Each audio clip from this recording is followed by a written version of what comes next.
Welcome back again. You're still watching us here on Nile Cruise. And we're going to start off with the first segment of this episode. And since we are in a very special and unique place here, a very important cultural heritage part of Cairo, people who have love and passion for photography do always document these beautiful heritage, and it is reflected throughout the rest of the world. Our guest is very special because despite the fact that he comes from a very different specialization and field, yet his love and passion for photography gave him a lot of knowledge throughout the years of experience in photography that he has had, and he's going to tell us more about this very interesting place, the Geir Anderson Museum, and possibly not just that, but also the Sayyida Zainab neighborhood and far in-depth district ranging or taking back all the way to Asr Al Aini. And I'm very much delighted to have joining us here on Nile Cruise Dr. Mostafa Sadek, who is a professor of obstetrics, if I'm pronounced that correctly, and gynecology in Cairo University. Thank you very much for joining us. Yeah, correct me again. What was the obstetrics? Oh, yeah. Thank you A very very much. good day, a good day, Dr. Mustafa. Of course, and it's a pleasure to have you with us today in today's episode of Nile Cruise. Sir, we are in a very beautiful historic house today. From a researcher eyes and a lover of photography, how do you see it, especially that Yasmin mentioned, of course, and we all know now that you're a professor in the Faculty of Medicine, despite this fact that you're a photographer. So, of course, photography is something that we do when we have this talent, and we love doing it. And I know people that love taking photographs everywhere they go. Tell us more about your love and passion for this place. In fact, I have passion for photography and I have passion for history because I have a vast history. I mean, we have a wonderful history that is unique throughout the world. And in fact, this street is full of Islamic monuments. And it's one of the, I guess, a major street that everybody should know everything about it. About this house, this is the Museum of Geir Anderson. In fact, it's not only one house, these are two houses.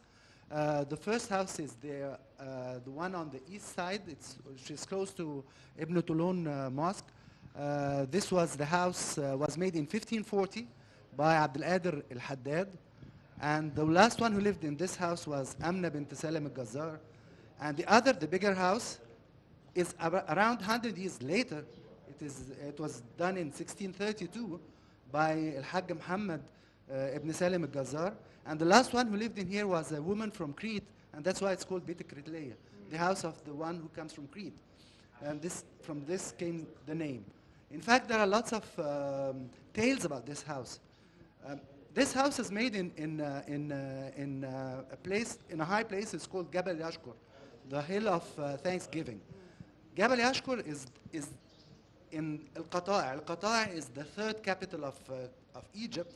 The first capital was Fustat at the time of Amr ibn al-As. At the time of the Abbasid, the second capital was Al-Askar. And the third capital was made by Ibn Tulun here. It was Al-Qata'a. In fact, Ibn Tulun, he was appointed as a governor of Egypt from the Abbasid caliphs. He came here, and in the year 1870, he took his independence, and he made Egypt as an independent country, and he was the ruler of the country, and he ruled from 870 to 905. He got his capital here in Jabal Yashkur. So there are lots of tales about Jabal Yashkur, lots of tales about this house. The first tale is that this is the place where the Noah's Ark came to rest. I mean, after the floods at the time of Noah, the ark, when the flood was gone, the ark rested on the Jabal Yashkur, and that's why it's called Yashkur, to say thanks or to give thanks to God. So this is the place where supposed to be Noah's ark has resided, and there's a well here, and they say, and the tale says that the water of the flood passed through the well and disappeared. I mean, the cause of disappearance of the flood was this well. So this is one of the tales here. The second tale is this. This is the place where Moses talked to God in this place. So in Jabal Yashkur. These are all, I mean, myth. And another tale, is very important tale, is that there is a a holy man here, and here you have his tomb outside there. His name is no, Sulaiman was his name. I forgot the name, but something al-Husseini. And this holy man protected this place. They say this place is protected by this holy man who is buried here. So his name is Harun al-Husseini. So Harun al-Husseini protected this place. At the time, there was 3 thieves who wanted to steal the house of Geir Anderson, and they kept wandering around for 3 days, and they became blind before entering. So these are all myth and tales about this place. And another one is that this well there, it's for the, I mean, it's something related to love. If you love somebody and you look in the water of the well, you don't see the reflection of your image, you see a reflection of the one you love. So lots of tales about this place. In fact, Geir Anderson was born in 1881. He was appointed in the Royal Medical Corps in 1904, and he was appointed in Egypt. He became a doctor in the Egyptian army in 1908. He stayed here, and they say that he was walking in the street around there, and he thought that he saw a figure of a girl looking to him behind the Mashrabeya. So he used to come every day and wander here and look at the image of the one who thinks she's a lady. And he fell in love with this lady and used to come. And after that, he was appointed as a major in 1914. In 1919, he left the army and he became interested in Orientalism. He became the Orientalist secretary of the British Residency. In 1924, he left. And he loved Egypt and he stayed in Egypt. Around 1929, this place, this house, the old house, the wall of the house is supported by the outer wall of the Mosque of Ibn Tulun. The Mosque of Ibn Tulun was made in 876. So in the early 20th century, you wouldn't be able to see the Mosque of Ibn Tulun because all the houses were all around it. So the Committee of the Conservation of the Arab Monuments, الكوميتي they say it's لجنة حفظ الآثار العربية. They decided to remove all the houses that are around the mosque so that they will repair the mosque, and people say that, very important thing, this is the oldest mosque in Egypt that is well preserved. I mean, the oldest mosque in Egypt is Amr ibn al-As, but it has nothing to do with the mosque that was done by Amr ibn al-As. But this is the actual mosque that was done by Ibn Tulun. So this is the oldest mosque that is well preserved the same way it was built. Every now and then people came and restored it and added things to it, like there's a water fountain that was added, the fountain fountain in the middle of the mosque was added by Lajin. Lots of things were added. Lots of things were added by the Fatimiyin, and so they decided to remove all the houses around the mosque. But they came to this house. They found that it is well kept, and they decided to keep it. In 1935, Geir Anderson, he was a collector. He used to collect Oriental arts, arts from all over the world. He has arts from Persia, arts from Turkey, arts from carpets, everything, paintings and everything. He used to love art. So he used to collect things. He went to the committee. He told them, I want to live in this house. I'm going to live in this house till I die or I leave Egypt. And I'm going to leave all my belongings here so that you make a museum out of it after I leave. In fact, he lived in this house from 35 to 42. And in 1942, he got sick and he had to leave to England, and he died in 1945. In 1942, he was given the title Pasha by the King Farouk because he donated his art collection here. It's an amazing house. You can see the architecture is amazing. You can see the walls are amazing. The ceilings, you can see the ceilings are amazing. You have scripts written on the ceilings. The doors are amazing. The corridors are amazing. Apart from that, he has different rooms with different themes. He has a Byzantine room. He He has a Persian room, he has a Turkish room, he has an old Egyptian room, he has a Chinese room, he has an amazing library, and on the door of the library there's a doorknob with a statue of a Cupid. You have to see it, it's really beautiful. And on the head of Cupid is written, whenever love knocks on your door, life enters. So he was a real... He was an inspiring personality. Yeah, And speaking of inspiration, let's talk more about when you discovered your passion for photography and what captures you as a photographer in any cultural place or in any piece of art. I mean, there are a lot, there are beauty all around us. The thing is, you have to make your eyes see the beauty of the thing. You can walk around the street and say the street is not clean and people are... But if you look around, you'll see beauty around you. You can see beauty in the old houses. You can see beauty in a door of a building that is really old, more than 200 years old, maybe older than lots of countries that are around us. Maybe it's dirty, but if you look at it with a different kind of eye and you look at it properly, you find that it is really beautiful. I mean, walking in this street alone, you can see beauty all around you. This is called the Saliba Street outside. It actually starts from Muhammad Ali Square, and it ends in the Sayyida Zainab Square. Muhammad Ali Square, as you enter, you see there's a water fountain of Qaitbay. It's a piece of art. I mean, Qaitbay was the era where he had the art of making art on stone was amazing. So you can see the workmanship on the water fountain is amazing. You can see it. You can't see it anywhere else. But you have to look for it. You have to look for it. And the thing is, when I take pictures and I make people see what they actually don't see if you walk in the street.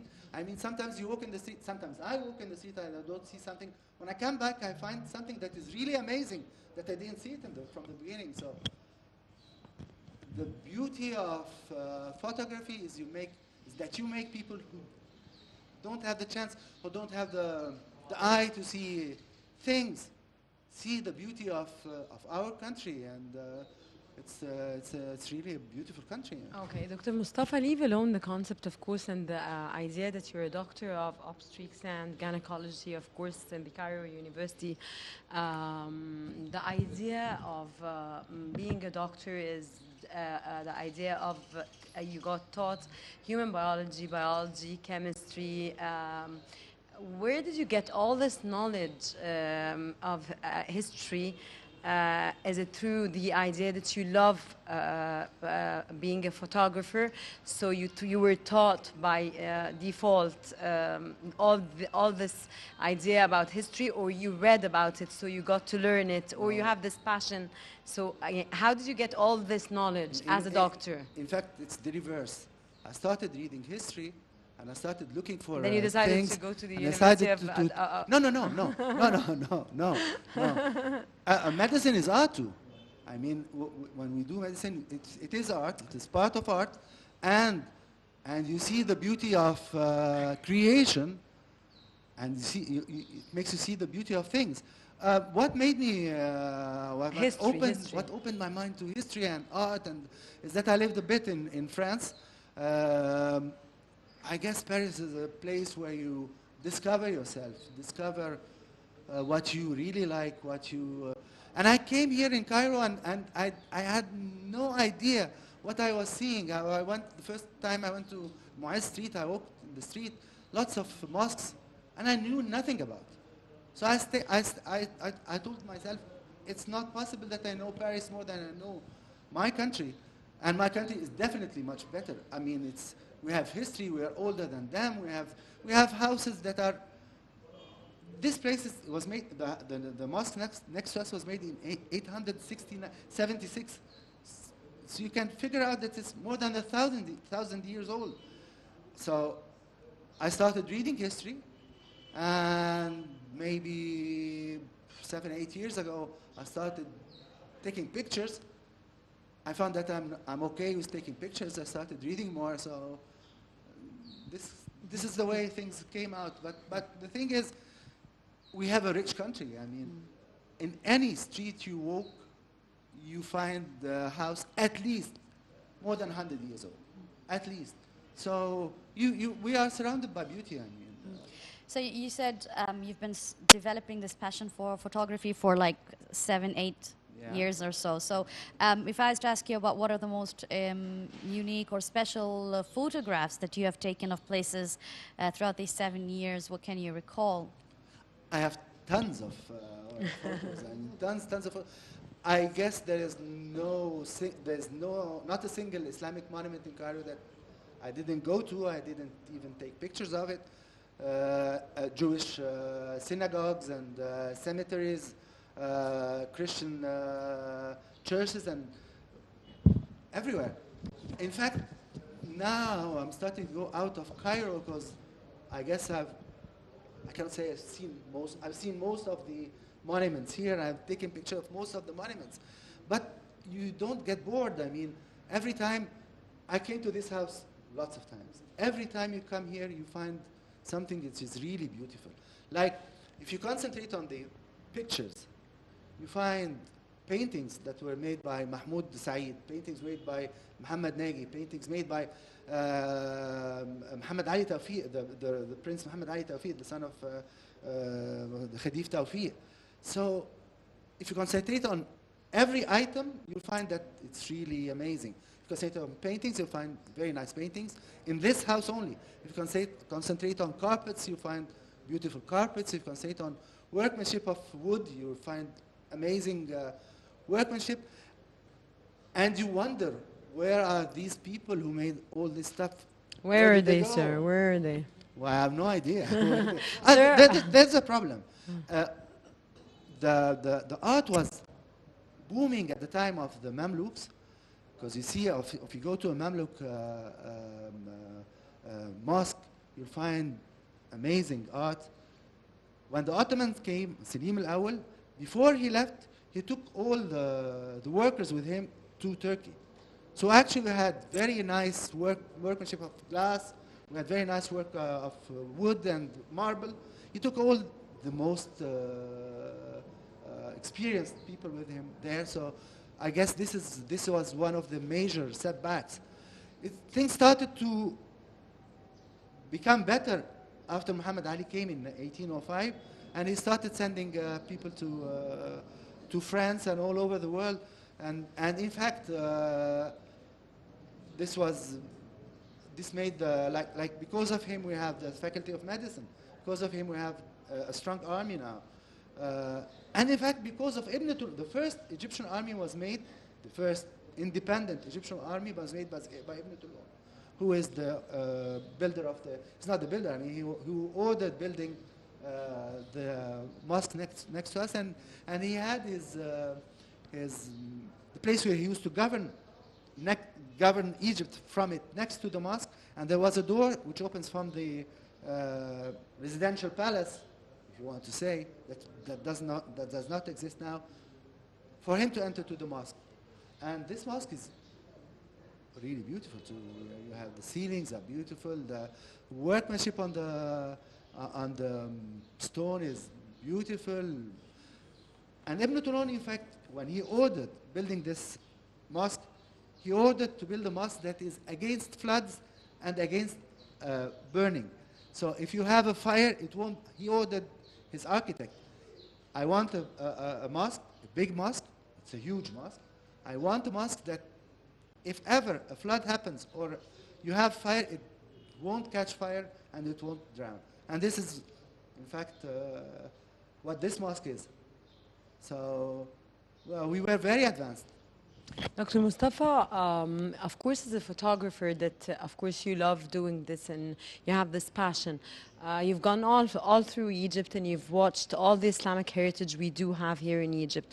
Which is the closest to your heart? Everyone has its taste, but the one I really like, it's a strange thing, I like the cemetery. Because you have we have the cemetery of the royal family. I think it's unique. You cannot find it anywhere in the world. Not only of the royal family, of people who used to live. We have a cemetery of very important sheikh and ulamas who used to live here. We have cemeteries of very important people who used to live here. Like, in fact, it's very strange that you have this. We have the tomb of Tudor Belhars, who came here in Cairo University, and he was a professor of anatomy in Cairo University, and he made his discovery of the Bilharziyeses, and he died here in Egypt, and he's buried here in Egypt, and nobody knows anything about it. He has a tomb here. This is something that I guess nobody knows about it, and it's very important to know. That's exactly what I was going to ask you next, Dr. Mostafa, that there are several treasures and places that are unknown even to Egyptians. I mean, including myself, I had no idea that there was a Gar Anderson Museum or Ibn Tulun area in Sayyidah Zainab, because other places in this neighborhood were more popular. What do you suggest? How can you, through your photography, make these places remembered again or remind people again about them? The first thing that they should make it easier for photographers to take pictures. I mean, sometimes, what are you doing? Why are you taking pictures of this place? And we're taking pictures of this place because we love this place and we want everybody to know about it. Like, if you walk in this street, from the beginning of the street, you have the water fountain of Qaitbay, you have the mosque of Qanibay al-Muhammadi, you have the mosque and the Khanqa of Shikho, you have the mosque of Ibn Taghribardi, you have the mosque of Sirghattash, you have the mosque of Ibn Tulun, you have the water fountain of Yusuf, you have the mosque of Singer and Sirar. These are only monuments only in this street. So you have lots of things that nobody knows about it. And I hope that at least the young generation find the beauty of our country, the beauty of walking down in the street and knowing where to go. The thing is that I really hope that someday, maybe I'll do it, maybe somebody else will do it. In France, I had a book that tells you, like, today you take a walk in this district. You walk in this street, you look to the right, you see a house, you look to the left, you see a church. We need something like this for anybody who will be interested to take the book and walk around in the street and guide him in what to do and what to see. I guess this would be very important for us. Sir, a wonderful museum was established in Qasr al-Aini to present the great possessions of Dr. Naguib Mahfouz Basha, of course, and the first head of the first gynecology department. How was this work, sir? In fact, I was one of the people responsible for doing this museum. It's not a usual museum. It's a museum for specimen that he took. It's another story. Naguib Mahfouz is by himself is a story. Of course. Naguib Mahfouz, he went and worked in Qasr al-Aini as an anesthetist. And he found that he starts working as in the surgery room as an anesthetist as of 9 o'clock. And he has free time from 8 to 9 o'clock. So he went to the dean of medicine. And he told him, I want to make a clinic for women in the morning. The name of the dean was Keating. He was British. So told him, you must be crazy, and nobody will accept that his daughter or his wife go and see a male doctor and a Christian male doctor too. So it's really hard for them to accept that. He told him, well, just try me if we succeed or not. The first year he had 850 patients. Yes. The second year he had 10 patients. So he gave him. It wasn't rooms. Bad after all. No, Yes, Dr. Mostafa, professor of obstetrics and gynecology in Cairo University. Thank you very much for joining us on Nile Cruise, and it was, of course, a great pleasure to hear more about the history of this place through you. Very interesting. Thank you very much. Thank you so much, Dr. Mostafa, for joining us. It was a pleasure. Dear viewers, stay with us. We have more still here, coming here on Nile Cruise, and don't go away. We'll be back again.